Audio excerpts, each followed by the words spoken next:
chef, and I'm gonna teach you guys how to use the manual food processor. So first you have to unlock it. You basically just have to like click back, and then this thing will come up. But really, the first thing you have to do is put the thing that you're chopping up in. Put the blade back in it though. In There you go. the food processor. I'm gonna chop up onions, so I'm just gonna put the onions in. Who cut the onions up first for you? Dad? Dad did. So we cubed the onions first to put them in the food processor. So now what are you doing? I'm gonna put the top part back on, And make sure what's in there. the blade, Okay.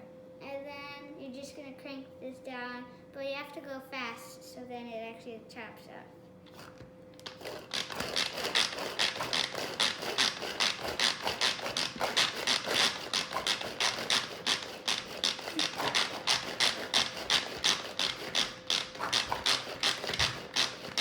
I think that's good because they're chopped up a lot. Can you show it to us? Take it off. Look at that. All chopped up onions. Bye.